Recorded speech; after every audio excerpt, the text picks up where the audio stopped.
reglamento que obliga a los divulgadores a inscribirse en un registro estatal sujeto a sanciones como si fuera una televisión. No al medio, no a la plataforma, no a YouTube, directamente al divulgador. Sí. La pregunta es...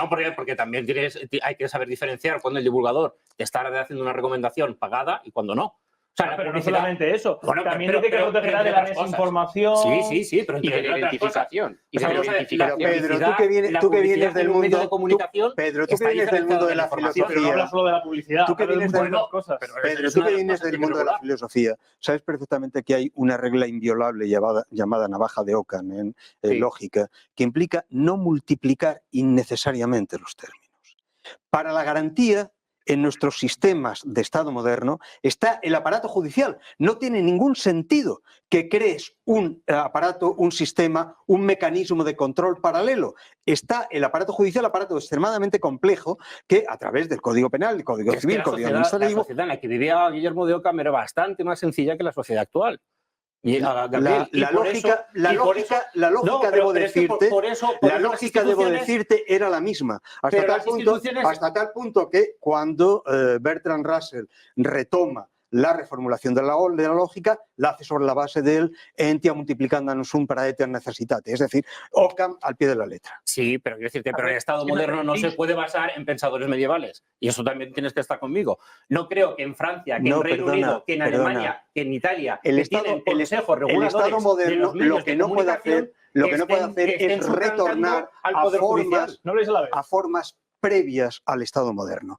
El Estado moderno justamente se configura en el momento en el que los poderes se independizan, se contraponen y se contrarrestan los unos a los otros. Y efectivamente Montesquieu lo dice del Poder Judicial. Es casi un no poder, porque efectivamente no tiene los medios materiales de ejercer. Pero ese casi no poder es la última garantía a la cual pueden asirse los ciudadanos frente a un poder político, que además en las sociedades modernas absorbe en buena parte al legislativo, que le deja completamente indefenso. Totalmente. Pero ¿cuál es el problema? Que seguramente si Montesquieu tuviese que formular ahora su principio, no hablaría de poder legislativo, poder ejecutivo y poder judicial. Que en aquel momento él estaba pensando en el rey, los nobles y la burguesía. ¿Por qué? Porque en aquel momento no existía un poder económico y financiero tan fuerte como el que tenemos ahora. Hay empresas que son bastante más poderosas que muchos estados. Hombre, entonces, vamos a ver, el poder financiero y económico existía en tiempo de Montesquieu, exactamente igual que existe ahora. No con la misma capacidad. Por favor, o sea... ¿Qué gran empresa del siglo XVII era capaz de someter a una corona? La Compañía de Indias. ¿La Compañía de Indias? La Compañía de Indias, la Compañía Holandesa de Indias. No a una corona, a media docena de coronas. En el siglo XVII. ¿Y cuántas repúblicas instauró? Hombre, la de los hermanos Edith. Probablemente el régimen político más modernizador de la historia de Europa. Y financió a John Adams y a los revolucionarios norteamericanos. No, vamos a ver. Y los financió, pero no fue capaz de acabar con la corona británica. Bueno, yo solamente estoy estableciendo si creéis que debe haber... Oye, me parece muy bien porque Pedro al final está traduciendo aspectos que se están dando hoy en día en el debate público. Es decir, hay una amenaza a la veracidad de la información, tiene que haber una intervención por parte del Estado que lógicamente está diciendo que lo hace por nuestro bien, por la seguridad, por defender los derechos humanos, etcétera, etcétera. Que lo hace por su bien. Hombre, por su bien, no por el nuestro. A ver, Teodoro creo que estaba el hombre que quería intervenir. Sí, quería intervenir antes porque además me tengo que retirar antes, creo que los demás. Yo creo que en este punto convendría admitir cuál es la realidad, porque la teoría evidentemente es la que formula Gabriel Albiac. Está el Poder Judicial, es en el que recae la responsabilidad de ser quien dirima los abusos en que puede incurrir el periodismo y no el poder político. De hecho, conceptualmente es una contradicción que sea el poder político, porque el periodismo es un espacio ganado a ese poder político y consiguientemente si se le devuelve parte de ese poder a la política, pues evidentemente el periodismo estará sacrificando en buena medida su capacidad de actuar. Dicho eso, yo creo que hay que admitir que el Poder Judicial en este momento es completamente ineficiente para resolver los problemas que genera el periodismo. Y esto lo llevamos viendo no ahora, sino lo llevamos viendo décadas. Es decir, cuando cualquier persona afectada por una información, digamos falsa directamente, a veces negligente, a veces, en fin, con matices polémicos, no, falsa, esa persona no va a los tribunales la mayoría de las veces, porque sabe que ese es un proceso de años, pero a veces de una década hasta que se resuelve. Y en ese tiempo seguramente habrá sufrido mucho más de lo que pueda terminar ganando cuando se resuelva que la noticia publicada 10 años atrás era falsa.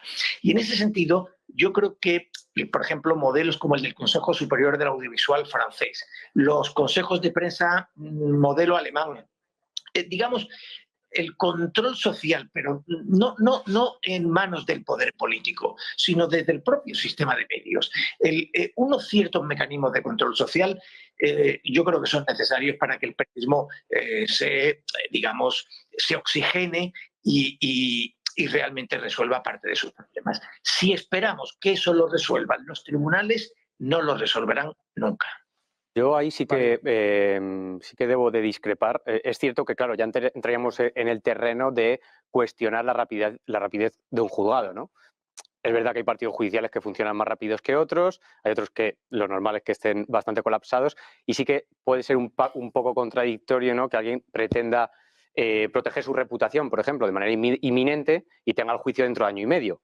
Realmente es una contradicción en sí misma. No obstante, sí que... Es una cuestión procesal. Es una cuestión de colapso de juzgados. Claro. Sí que quiero matizar una cosa, y es que cuando hablamos de la protección del derecho al honor o que hay un conflicto con la libertad de información o la libertad de expresión, teóricamente tiene un carácter preferente y sumario ese procedimiento frente al resto. Es decir, que partimos de una regla... Teóricamente. Que digo teóricamente porque lo he vivido, que no se le ha dado ese trato preferente y sumario. Por lo tanto, claro, ya entramos en el terreno de cuestionar la eficacia y la rapidez de un juzgado, lo cual es público y notorio que pues faltan manos o, bueno, podemos decir de muchas formas, ¿no?, en ese sentido. Faltan medios. Faltan medios, falta de todo en el sistema. Faltan medios, faltan manos, falta formación. Pero sí es cierto, yo también por romper una lanza a favor de la justicia, sí que es cierto que yo sí que he vivido por parte de clientes que han restituido su prestigio y su honor como consecuencia de una acción judicial. Es decir, es verdad que dependes de hecho, antes de entrar, hablaba con una cliente que ha tenido suerte, y hablamos de suerte ya, porque ha caído en un juzgado en el que realmente ha sido súper rápido todo el proceso y en cuestión de 5 o 6 meses pues tendrá una sentencia, ¿no? Desde que interpone la demanda hasta que se resuelve el caso. No es lo normal, es cierto, pero claro, ya entramos en un terreno de cuestionar un poco el sistema judicial en ese sentido. Eso es completamente anormal, y no solamente es completamente anormal, sino que es que si el procedimiento se alarga y hay recursos, etcétera, puede llegar a durar años. Pero vamos, 6 meses. Bueno, claro, pero el procedimiento penal alguien está investigado, ¿no? Pero vamos a ver, extraordinario. Claro, pero 6 meses. Claro, o sea, el problema es que luego también existe la pena de telediario. Claro, que termina siendo una condena social muchísimo más larga. Pero vamos a ver, es que además no es solo eso. No solo es que 6 meses sea extraordinario. Lo normal son años. Es que de hecho, en 6 meses, en el tiempo, en la aceleración, porque 6 meses hace 50 años, tal vez pudiera ser un tiempo que uno podía soportar, digamos, para que se dirimiera una cuestión. Hoy, con la aceleración de los tiempos que hay en el mundo digital, en 6 meses los destrozos que se producen en redes sociales contra quien está implicado en un asunto son absolutamente demoledores. 6 meses no sirve. Lo que sirve es un instrumento que no controle el poder político, que emane del propio sistema. Eso también pasaba cuando se publicaban en los medios tradicionales. Es que estáis hablando de un tema que me parece muy interesante, que es los problemas de la justicia en España, pero yo os voy a poner solo un ejemplo, que es muy parecido al que está diciendo ahora Teodoro. Cualquiera que tenga ocupada su casa por un ocupa, lo que quiere también es que los tribunales le den la razón cuanto antes y vayan y le desocupen la casa, porque mientras está ocupada le producen destrozo y le causan un problema. Es decir, y también esa persona también tiene la necesidad de una respuesta judicial inmediata y no la obtiene. Bueno, es decir, es que estamos hablando en el caso de los ocupas, sabes que si te ocupan tu vivienda en la que estás viviendo, la intervención judicial y policial es inminente. No es inminente. Lamentablemente no es inminente. Eso sabéis. Lamentablemente no es inminente. Fíjate, no estamos hablando de ocupación. Pero lo que quiero decir es que es un ejemplo de posverdad. en el que se crea y se dice, porque en el caso de los ocupas, y hay que tener seguro, green, vale, pero que realmente no es un problema social. Vale, pero si yo no digo que sea un problema social, a título de curiosidad, anteayer, nada más que anteayer, Le Figaro publicaba justamente un reportaje amplísimo explicando el carácter absolutamente único de la protección a los ocupas en España y explicando que lo que sucede en España en ese terreno sería literalmente impensable, por supuesto en el sistema judicial francés, pero prácticamente en toda Europa. Se daba como un caso único dentro de la Unión Europea. Y sin embargo nadie está proponiendo una comisión de expertos para agilizar las desocupaciones. Pues no. Tenemos que hacer que la justicia sea más rápida, pero lo que no podemos es instaurar tribunales paralelos, porque es que entonces acabamos con la justicia. Pero es que nadie ha dicho que sean tribunales paralelos. Pero mira, es que Teodoro lo acaba de explicar perfectamente. Pero todos los es que son organismos ajenos al control político, que nadie ha dicho en ningún caso que tenga que ser un órgano dependiente del Parlamento y del Gobierno. Te dejo a ti. Son órganos que regulan lo que es un medio de comunicación y lo que no lo es. ¿Quién nombra esos órganos? Eso ya es un debate que podemos entrar en el debate de enmiendas del Congreso. ¿De quién depende la Fiscalía? Pero exactamente. Y te dejo a ti. Tú hablabas antes de algo que me parece muy importante invocar en este momento del debate, y es de salud democrática, porque es lo que decías, que está en juego, ¿no? Sí, claro. ¿Pero qué es eso de la salud democrática que requiere esa actuación tan célebre y sortear los mecanismos jurisdiccionales? Por lo pronto es una metáfora, y cuidado con las metáforas.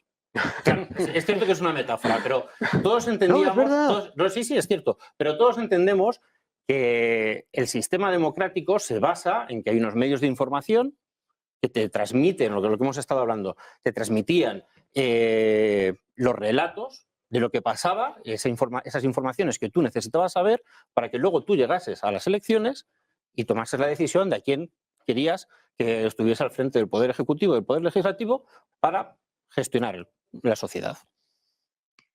Eso parte de la ficción de que realmente tenemos un debate ilustrado, como el que podemos tener aquí, como el que se pueda tener en una academia de alto nivel, en el que tú tienes un punto de vista, yo tengo otro, exponemos cada uno nuestras diferencias y al final, aunque no nos vayamos 100% convencidos el uno del otro, pero admitimos parte de verdad en tus argumentos y en los míos.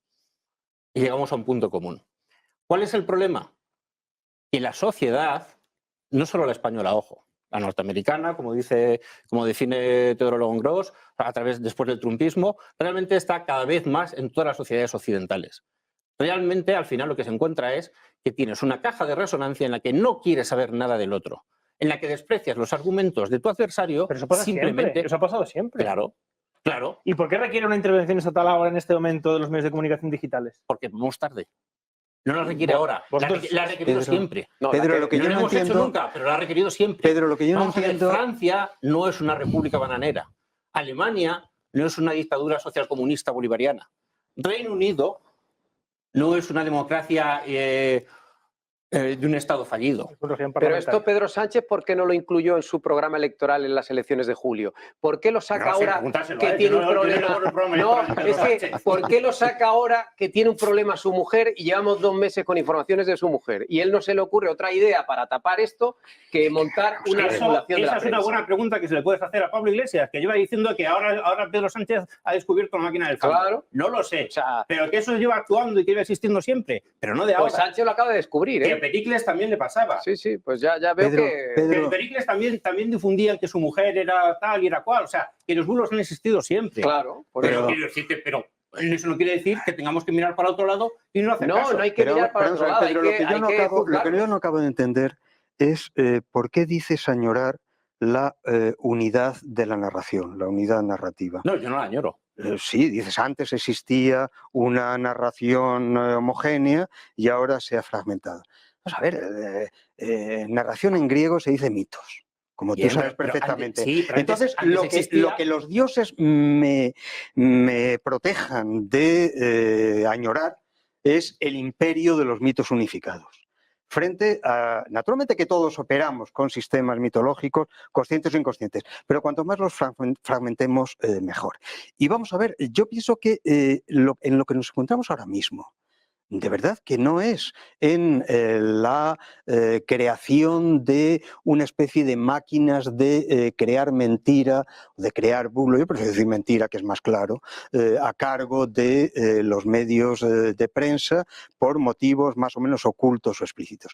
No, yo pienso que los que venimos de nuestra tradición tenemos un libro de referencia al que conviene remitirse, porque yo creo que realmente estamos viviendo la materialización de lo que Guy Debord en 1966 teorizaba como el futuro de las sociedades modernas. El completo desplazamiento de la realidad por el espectáculo.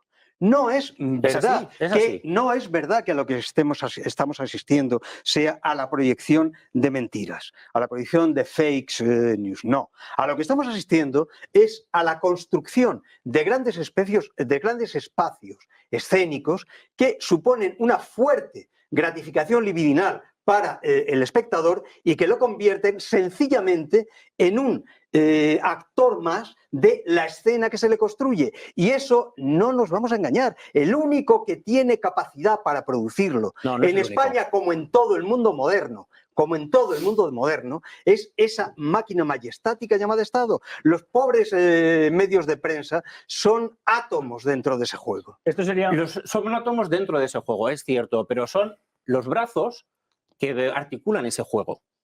Eres muy optimista. No, son los brazos